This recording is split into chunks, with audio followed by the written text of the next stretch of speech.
Manus flat on the canvas. We are ready to rock and roll. Second round of action. There is a cut on Manus. Jesus. Martial art chat. My man B-Hop, he got dropped out the ring last night. I need a little judo baby. And let's do it, Ron. Let's hit me up. You see what filming this? You've got a face for radio. That's got a face for radio. That's nice. Martial arts chat. Martial arts chat. Hello and welcome to the Martial Arts Chat podcast. On tonight's show we'll be looking ahead to UFC London with our panel, and later we'll be answering your fan questions. Thanks to everyone who got in touch. Remember, continue to hit me up during the live stream. Go to facebook.com/Martial Arts Chat, or on Twitter I'm at Martial Arts Chat as well. Before I introduce tonight's panel, just a quick shout out to our sponsors, A1 Fight Gear. A1 Fight Gear use the latest cutting edge boxing gloves from professional and amateur fighters, gym enthusiasts and kickboxers, so local and national gyms in the UK. Do yourselves a favour, go check out a1fightgear.com. And if you want to get into shape, get back into shape, then go to beastgear.co.uk, use the coupon code Martial Arts Chat. If you do that, you'll save 15% off your purchases. They've got core sliders, straps, barbell pads, all sorts of strength and conditioning programs to suit your needs at any level. So beast your goals with beastgear.co.uk. And finally, we're also sponsored by World of Martial Arts Television. WOMA.tv produces, finds, acquires, commissions and presents all you ever wanted to know about martial arts. Discover techniques, exercises and forms from your favourite martial arts. Also explore martial art philosophies, health, culture and spirituality. Tonight's panel will be consisted of G from the MMA Shower, Jon Ferguson from the MMA Huddle and Adam Newsome from Newsome MMA. Gentlemen, exciting night of fights on our doorstep is just round the corner. 3 fights in particular I want to look at on this card and get your guys' thoughts. First up, it's Volkan Ozdemir. Got knocked down a peg or two last time against Anthony Smith, but he's looking to bounce back. But he gets the undefeated Dominic Reyes for his troubles here. This guy's looked to business since coming to the UFC. Victories over Cannonier, over Kimbo, and that one OSP. That's the one that really sticks out for me, man. Light heavyweight needs to build a challenger for Jones. We've seen momentum for Johnny Walker now. Thiago Santos is in the mix. Could be fireworks this one. Let's get the panel's thoughts, and let's start with G on this one. G, No Time versus Reyes. How does it go down for you? Yeah, okay. So looking at Dominic Reyes, he's got a fairly impressive record of 10-0, but obviously depends who you fight in those 10 fights. But he's got Ovin Semprou, probably the most notable name in those 10 wins. But you got to give momentum to him. Volkan, he's coming off, I think, 2 losses. The title fight, then he got beat by Anthony Smith pretty comprehensively. And looking at Reyes, his wins, he's got a fairly sort of varied way of winning decisions, submissions, quite a few TKOs.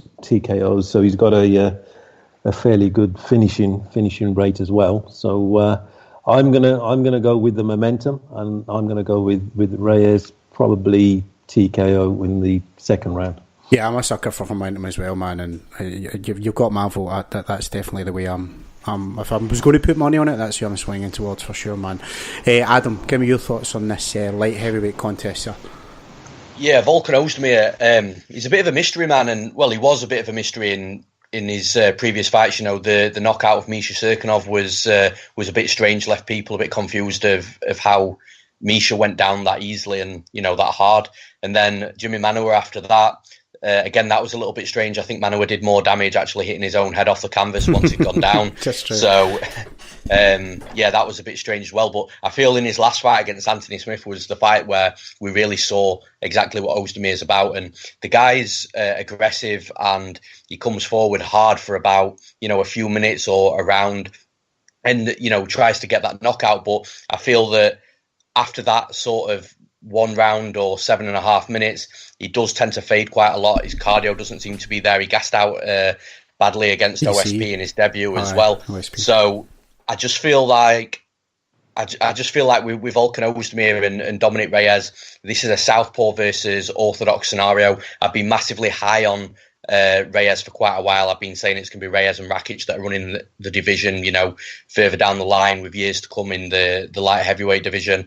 And with, like I was saying, with this being Southpaw versus Orthodox, Dominic Reyes being the Southpaw, that kick to the body is something that Reyes really likes quite a lot. Yeah. And with Ozdemir potentially coming in quite aggressive, that kick can push him back a little bit, maybe stop the aggression coming in. That lessens the chances of Reyes getting caught by a big bomb from Ozdemir. And also that's going to drain the gas tank even more of Ozdemir once that's hit the body quite a few times. So I think this fight favours Reyes quite a lot. I also think he's going to take over the fight once Ozdemir does tire, and I think that straight left down the pipe is going to put Ozdemir away. So I've got Dominic Reyes to win via knockout. Good shout, man, especially with the body kicks. That's a good shout, mate. Finally, John, how about you? Who have you got picking this one, and what's your thoughts, mate? Yeah, I'm quite high on Reyes. I said it a little while back too. He is the kind of new breed in the light heavyweight division, and just in the MMA scene, he mixes strikes so well. If you watch his striking combinations, he's not repetitive. He's so varied. He does mix up with the body and head strikes, which is what you need in this game. The problem with Ozdemir is I'd like to see him set up more of those power shots with a jab. He doesn't seem to utilize a jab as much as he should. He kind of relies on landing that one shot, but then when you have that one weapon, people start to know what's going to happen. All you're going to see Reyes do is just circle away from that kind of lead straight. And I really see Reyes just piecing up Volkan for till the later rounds. Because don't get me wrong, I think Volkan he can take a bit of a beating because he used to fight heavyweight outside of the UFC. He used to be down. He used to be a heavyweight. Yeah, he was meant to actually fight. But when he was fought OSP, when he got the short notice call up, he was actually meant to have a heavyweight fight in Titan FC. No way. And so that's why he probably didn't look that good and looked a bit gassed because he had to cut weight to make light heavyweight. He was actually walking around. So that, but then again, if you look at the Smith fight, it's kind of similar to what the Reyes fight's going to be like, long bodies, long limbs, long straights. Just can't, Volkan doesn't like it. The movement and the footwork of Reyes, it's just going to be hard for Volkan to keep on top of. Volkan really needs to close that distance, get the grappling in, and try to maybe get on top on the ground. But I just don't see it happening. Man, that's a hat trick, and it's hard to argue, man. I've got to go with what the guys are saying for sure here.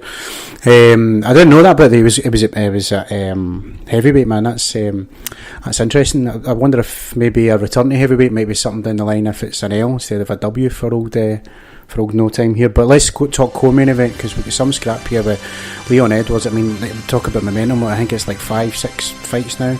Obviously, Cowboy Cerrone's one that sticks to mind, but gets Gunnar Nelson here. Gunnar Nelson set off the destruction of Cowboy Oliveira, so that's why it's set to be a cracker. Let's start with Adam this time. Adam, give me your thoughts for this welterweight fight, mate. Well, first and foremost, for me, out of the entire card, I think this is the best match fight on the entire card on the night. It's going to be fascinating to see how it goes down. But it pains me to say that I am going against Leon Edwards in this fight. I think Leon often engages too much in the grappling and in the ground game. We saw that against Peter Sabota. He played around a little bit too long. He nearly got caught at times in that fight. I think if that was Gunnar Nelson that had done that on opposed to Peter Sabota, I think Nelson would roll in that scenario and probably would have got that submission win over Leon. Leon has to keep this fight standing. But on the feet, I like Gunnar's karate style. He's in and out style. Yeah. He dictates the pace well. He's in and out of danger. His movement's quick, constantly on his toes. But when he goes forward, that karate style stops. And when he goes forward with intent. And that's obviously to close the distance, to get a hold of his opponent, to try and drag him down to the mat. Now, he's not always successful in tripping and throwing his fighters to the mat. And when he's not, he'll jump the back, which is something else that I like as well, because it's just another avenue to get that fight to the mat. And ultimately, that's how I see this fight going down. I think Leon will have some success in the fight for sure. But I think that Gunnar Nelson's going to, like I say, just read the fight to start with initially, and then just to get a gauge on what Leon's doing, and then eventually it's going to be that burst from the karate stance into a normal sort of boxing stance, and he'll rush forward with bombs. He'll get a hold of Leon, and I do see the fight hitting the mat. I do see Gunnar Nelson taking his back, and I do see that submission.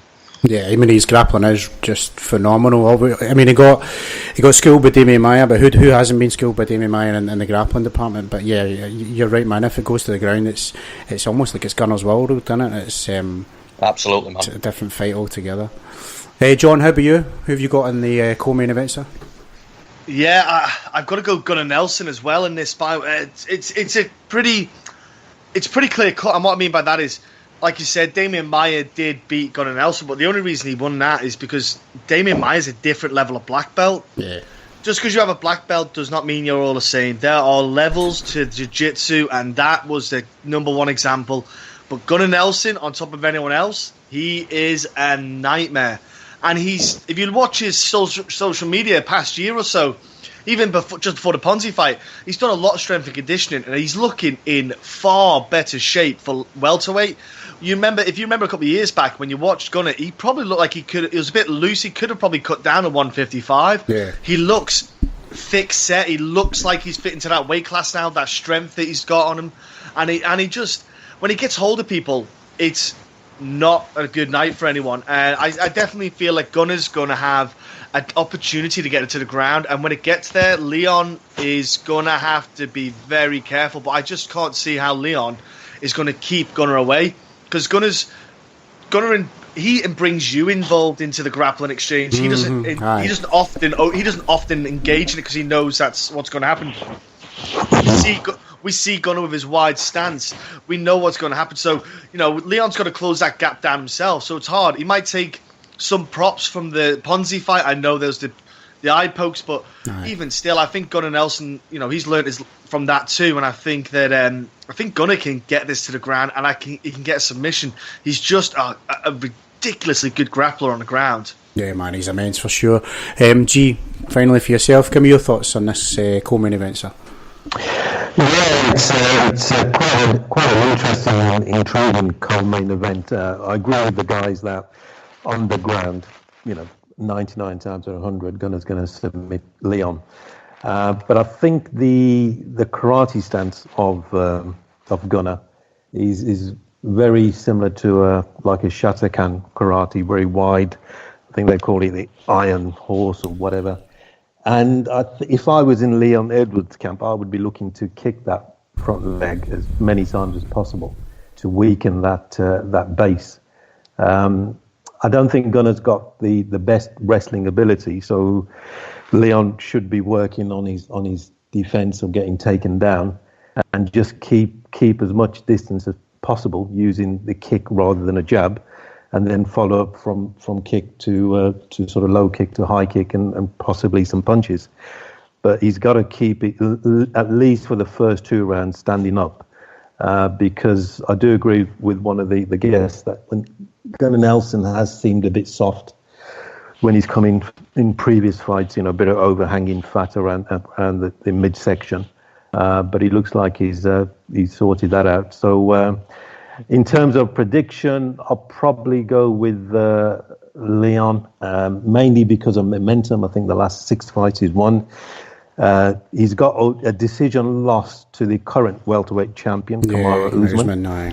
Yeah, which was a few years ago. So I'm going to go with Leon Edwards. I think he might be able to get a decision on this one. Fair play, man. Main event is going to have some big implications on the welterweight title picture. We've got a new champion there, potentially a new challenger with a victory here. Darren Till, I had in my head, man, he was going to move up to middleweight. I did not see this coming, but it's game bred. It's going to be some fight, man. I love me some Masvidal. Probably going to be a striking contest, I think. Let's get the guys' thoughts before we jump to fan questions. We'll start with John this time. John, give me your thoughts, main event and a pick, if you please, sir.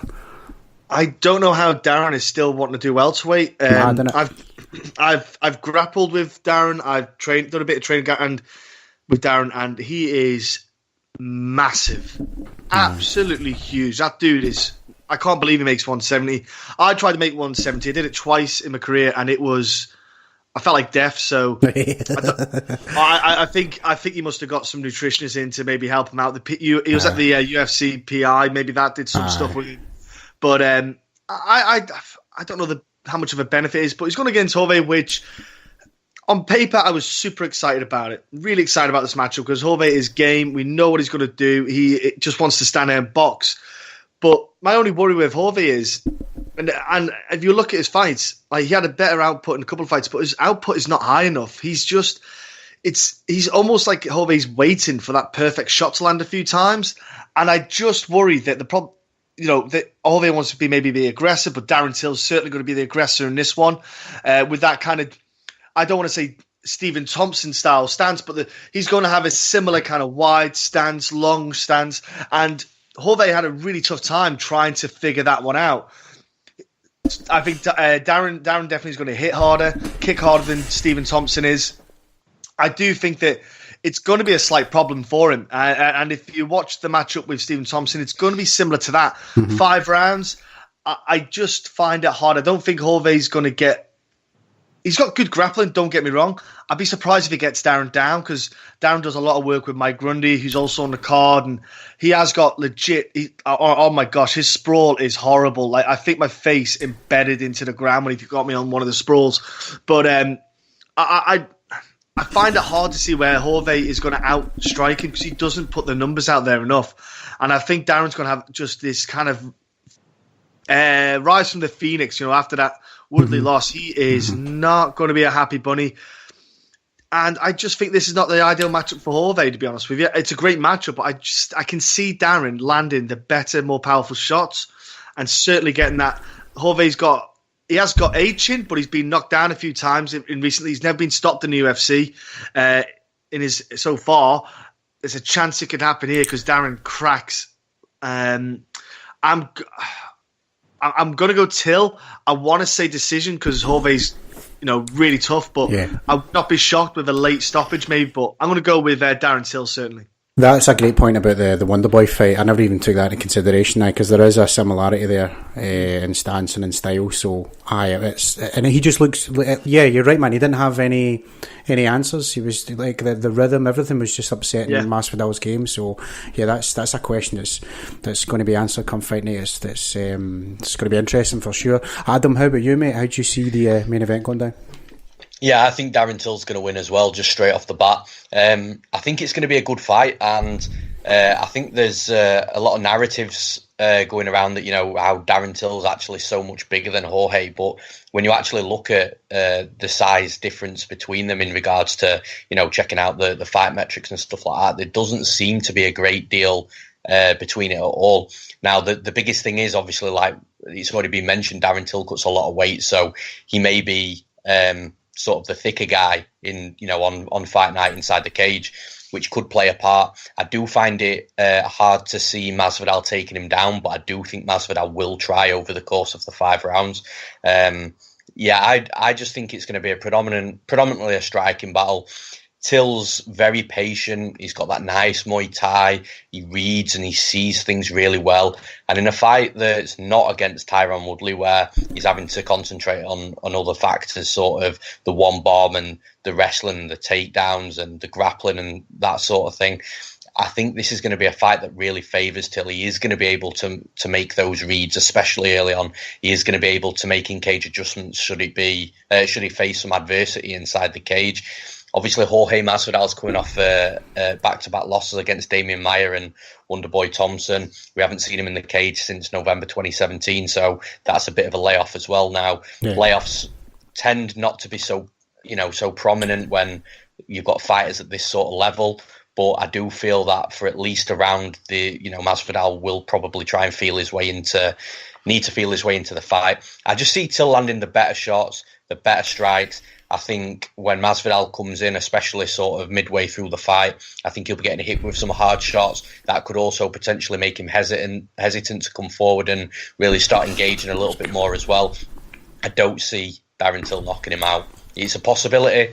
I just don't see it. But I've got Darren Till to win. I'm going to take him to win by decision. Fair play, man. Fair play. Finally, G, main event in London. How does it go down, sir? Yeah, I'm really looking forward to this, John. Jorge Masvidal, the original backstreet fighter on YouTube when Kimbo Slice was doing the backyard promotion, right, so he's a proper scrapper. Darren Till is obviously loves a scrap as well. So is this Jorge Masvidal the original gangster against Darren Till the wannabe gangster? I'm not sure. But Darren Till's got pretty good grappling background. You know, he went to Brazil for, I think, 6-7 years. He actually did luta libre, which is a catch wrestling, judo, Brazilian martial art, not the classical Brazilian jiu-jitsu. So he should have some good catch wrestling moves in his locker. I think if Masvidal comes purely to scrap, that will play into Till's hands, because he is a fairly good counterpuncher. You know, he can pick people off, and he's got that sort of aggressive calmness where he waves his hands about and then tries to figure out the other person. So I think it depends on Masvidal's game plan. If he comes to scrap, which he's saying in his press conferences, which maybe he's going to say anyway to sell the fight, but I think Darren could pick him off, not easily, because Masvidal's got a lot of very good footwork and a lot of experience at a very high level. But I'm going to give it to Darren Till, based on he'll probably be able to, but he depends on his weight cut. Like the lad said, you know, I thought he was going to middleweight. So if he's had a good weight cut and he's still got his strength, then I'm going to give it to Darren Till.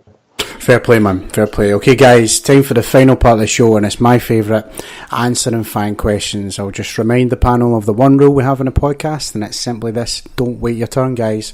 The floor is yours. So if we're ready, let's start with Facebook this week. Miles Painter from across the pond. Miles Painter is asking, which non-European fighter can steal the spotlight at UFC London? Masvidal is the only one that comes to mind. I don't know. I'd need to check the card. Dominic Reyes. Dominic Reyes. Yeah. He's got to really showcase what he can do for the European kind of eyes. Maybe Ian Heinrich could maybe surprise people against Tom Breeze, but definitely Dominic Reyes for me. Dominic Reyes, man, good shout. Let's see. Michael White is asking, who is most likely to have charges dropped? John Jones in a drug testing scandal, or Michael Jackson from Beyond the Grave? From Beyond the Grave sounds like a fucking title of a documentary. Michael Jackson, Beyond the Grave. I gotta go with Jones, man. Jones can fucking make shit disappear. That's my pick. Jones can get out of anything, you know. If you catch it red-handed, it's not red, it's blue. Yeah, that's it, man, for sure.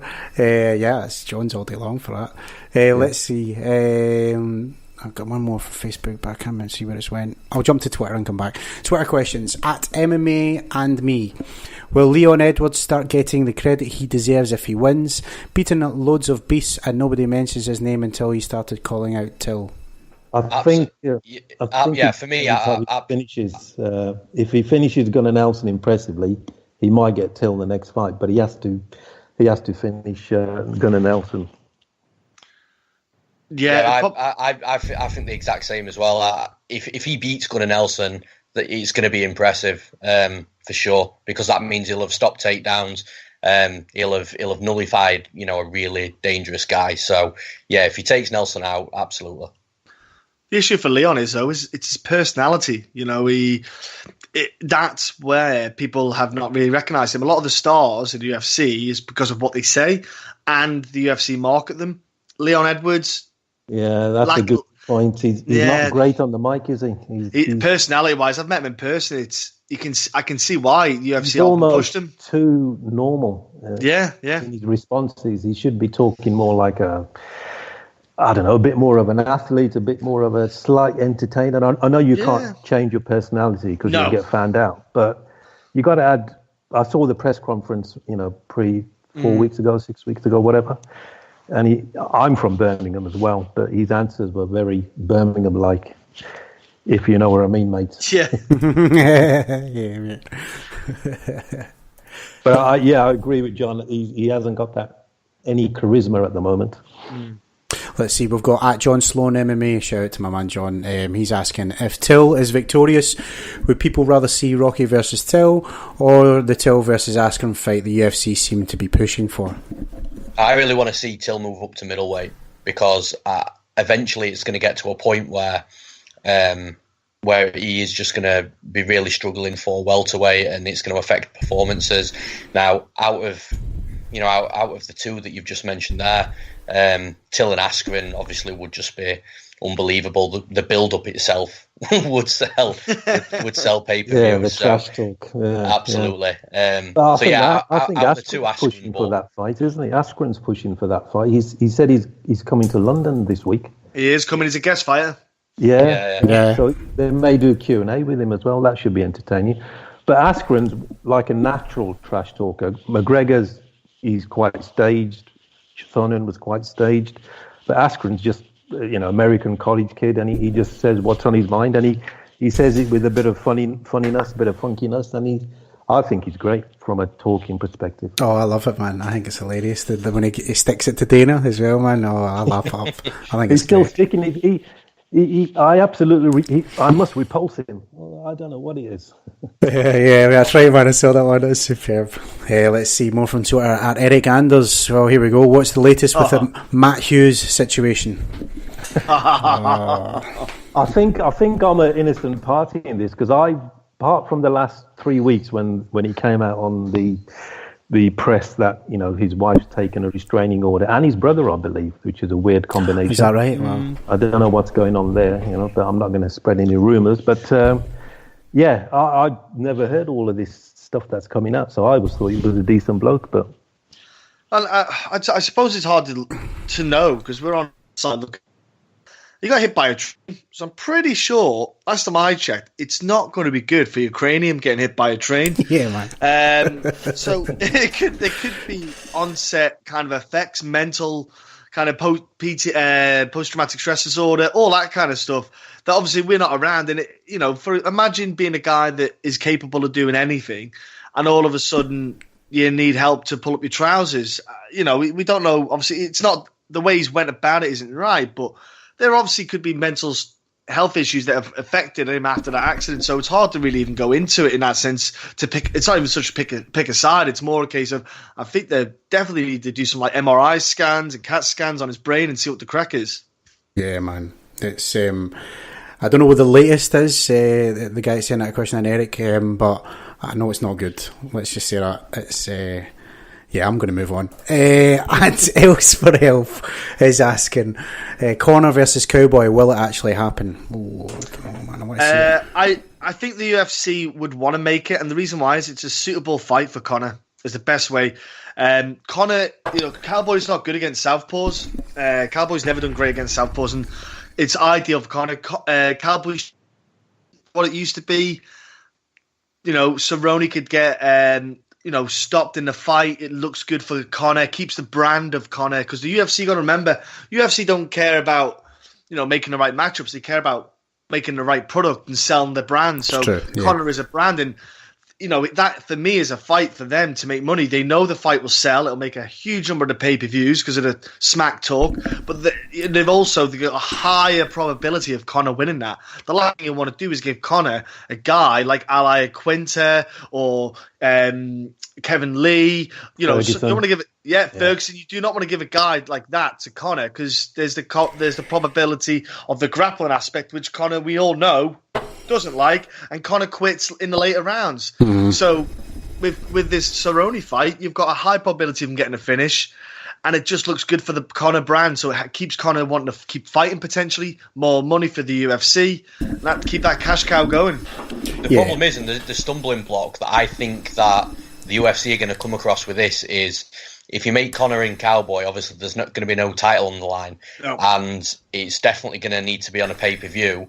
But McGregor will want to headline a pay-per-view, and obviously that's the chance of that happening is very slim, because pay-per-views can contain title fights, at least one.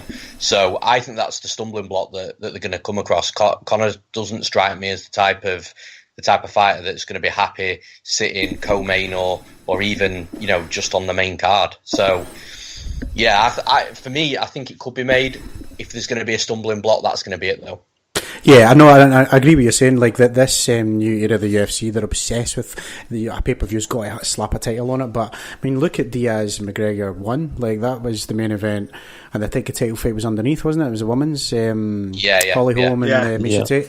So, I mean, whoever's calling the shots of UFC now, they just need to get over this. It's got to have a title on it. Like, we as fans, how sick are we of seeing fucking interim titles that mean bugger all in the grand scheme of things? So, I think marquee value is enough to sell this. Conor versus Cowboy, people want to see it as well, man. I speak to people that aren't really into MMA and they know who these two guys are, and yeah, it'll sell. For sure it'll sell. I'm itching to see it.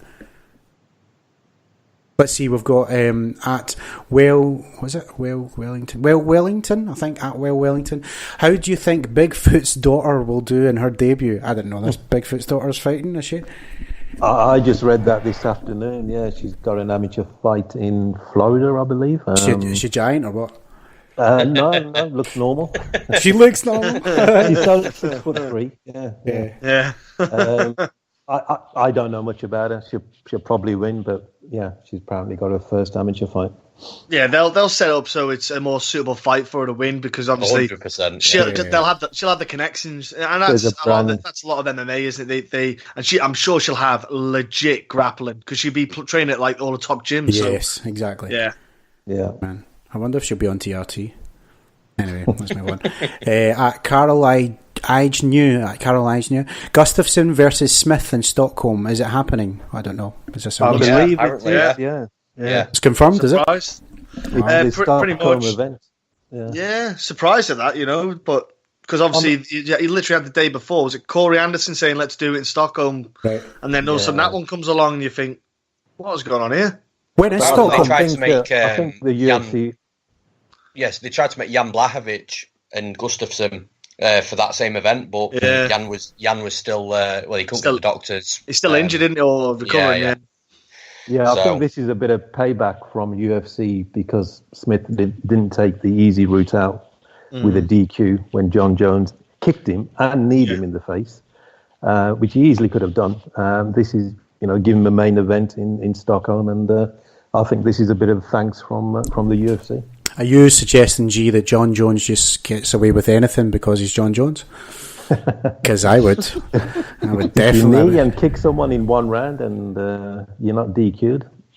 Man. Would you guys have taken that DQ just real quick?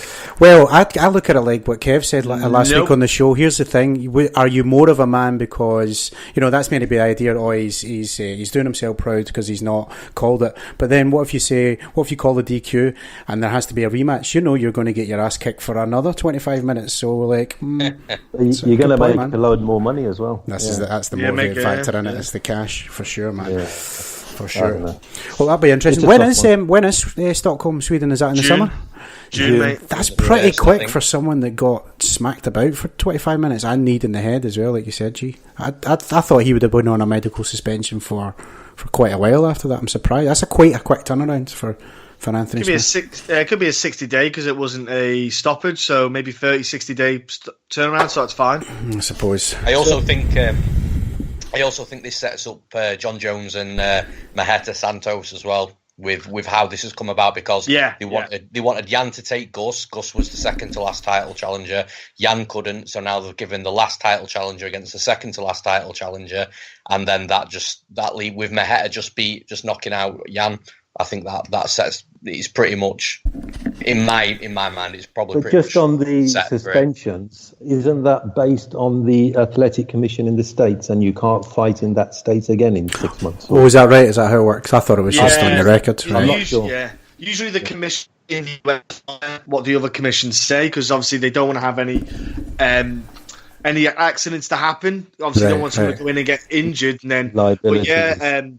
Usually it's just a precaution, but because it's going to Europe, it might not even touch it. Yeah. Look at Bisping MSG. Then 2 weeks later, to China. That's right. Yeah. Oh God, what a stupid idea that was, man. I don't know what he was thinking. Well, the only reason he had that, the only reason they got him in is because he was the only one with a visa who could have got in. He fought previously against Chung Lee. So good ridiculous, God, man. You get choked out by GSP. You've got one eye, and I don't know. It's all kinds of wrong, man. Whether he's got a visa or not, I don't know what he was thinking. Money was worth it. That's the thing, man. There's got to be a payday involved, you would think, right? Yeah. We'll take one more from. I had another one on Facebook, but I don't know where it's went. We'll take one more from Twitter before we wrap up, which is at Wilk. What is it? Wilk 4L. Wilk 4L. Where do both JDS and the Black Beasts go from here after last night's victory/loss? I think JDS is another fight away from, one more win away from heavyweight title fight potentially. The guy's resurged in a huge way. Yeah, I think so. Like he's been winning fights convincingly, and he's just beaten a guy in Derek Lewis that's only just come off a title fight himself. So I don't think he's ready. I don't think he'll be there right now, but I think he's one win away. If they give him to someone like, I know this is it'll have to be a tough win, but if they give him to someone like Francis Ngannou and he takes him out, then he's there. It all depends on his opponent, I think. That'll be a good fight, man. That's a good shout. Well, Francis asked, JDS asked for Francis, didn't he? He said, like, I'd like that to happen. Oh. Yeah, he's up for it. I'm with you. I think JDS is one win away, especially Kane losing. And now we don't know what's going to happen with Kane. Now he's, last thing you want is to have him and Junior Santos fight again. You got Volkov, who's fighting. Who's Volkov got again? Overeem. So Stipe, we don't know what's going on with him. It's a bit of a mixture. But I think JDS, all he has to do is get one more, and he should get a title fight. Because I think it'll be for the vacant title, if I'm honest with you. Because I think DC is going to have that last fight against Brock if he can get it. Probably International Fight Week if the UFC can make that happen. Yeah, I think so too. And then they'll open that belt up then for like a number one contender spot. The winner of Volkov. Maybe. I would try to make JDS and Miocic for the number one contender for Daniel Cormier. And that'd be a rubber match as well, right? Because they're 1-1. Aye. Yeah. But apparently, Derek Lewis blew out. He had a meniscus tear, ACL, MCL damage, and still went into this fight. So, exactly. So we didn't pull out the fight because so he might be out for a while anyway. And for me, Derek Lewis is a guy who's not got a skill set. He's just got this freak knockout power, kind of like Ngannou. So for me, if I'm anything, I'd be like, Lewis, let's try and maybe give you some more weapons to use in the fight rather than just relying on this one punch that if you can't land it, for example, like against Junior Santos, you kind of have options. Right. But it's glorious though when he landed it against who was that big Russian boy? Man. But it was like Homer Simpson. He was just like getting smacked about and just taking it, and then obliterated the boy. The gum shield went flying. It was amazing, man. That's what made that fight because it was just amazing. Brutality. It would be amazing if you didn't lose a fairly sized bet on. Yeah, yeah, man. Oh, that was the night when his balls were hot as well. That was it, man. Hey, that's us, man. We're out of questions, and UFC London's just round the corner. So let's just extend the thanks. Thanks to everyone who got in touch. All your questions were awesome, guys. There is someone I've lost on Facebook. Apologies, man. I'll hit me up and I'll get it in next time. But let me extend my thanks to the panel as well, starting with my man G. Let our people know all about the MMA Shower. And again, thank you for your time, sir. Yeah, thank you, John. It's been a great pleasure to be on again. MMA Shower monthly podcast. You can get me on email on the MMA Show 7@gmail.com, on Twitter and Facebook. Let's Talk MMA. And once again, thanks a lot, John. And you're producing some very good quality output. So thank you. Thanks, man. It's quality when it decides to work, though. Let's let that be the way the you can't control technology. That's it, man. No, I appreciate it. Thanks, brother. And thanks to Jon Ferguson. John, let our people know all about MMA Huddle and how to follow your work online, sir. Yeah, bro. Thanks for having me on. Firstly, man, it was a blast. I had a great time chatting with all of you. I'd say that just social media, any social media, just MMA Huddle. That's where you'll find us. I'm doing interviews as well, a lot more now. I've got everything nailed down. Technology wise, luckily myself, so I'm pumping out all the interviews with not just UFC fighters but cage warriors, so any promotion really, best way to put it, mate. So if you want kind of interaction with fighter interviews, I'll be putting that as well as UFC breakdowns. That's awesome, man. Finally to Adam, massive thank you again for coming on the show. Let everyone know all about the great work you do there at Newsome MMA. No, it's my pleasure, man. Again, thank you for the invite. You can find my stuff pretty much anywhere on the internet. We've got my website, which is newsomemma.co.uk. You can get my premium bets there on there as well. You can follow me across all my social channels, so Facebook, Twitter, Instagram, Snapchat, YouTube. YouTube is where I've got my weekly fight breakdowns prediction podcast, the Newsome MMA podcast, and I also have fighter interviews on there as well. I also get Newsome MMA accredited live events, so like Cage Warriors and places like that, and Bellator. And you can get all my post-fight interview content from a couple of journalists that are under Newsome MMA as well, in John Prentice and Kieran Coblett. Awesome. Have you got Nick Sloan as well? Haven't you got Nick Sloan doing stuff with you? Did I see? John Sloan. Scottish John Sloan. Sloan. John's fucking John, man. Yeah. I love yeah, him. John's taking a little back step from Newsome MMA. He's doing more towards the freelance stuff now. Ah, right, okay. No, I saw that he did a little while back. Sorry about that. Yeah, just thought I'd give that a shout. Yeah, he's a good kid. Yeah, absolutely. I really like John, and he's, again, if you go into my YouTube channel and you have a look at the Bellator Newcastle stuff that he did, the dude does a phenomenal job. He really, really does. Love it, man. Good stuff. Yeah, check those things out, guys. And if you've liked this podcast, be sure to subscribe. Search for us all the platforms: iTunes, Stitcher, Podbean, or download the Spreaker app.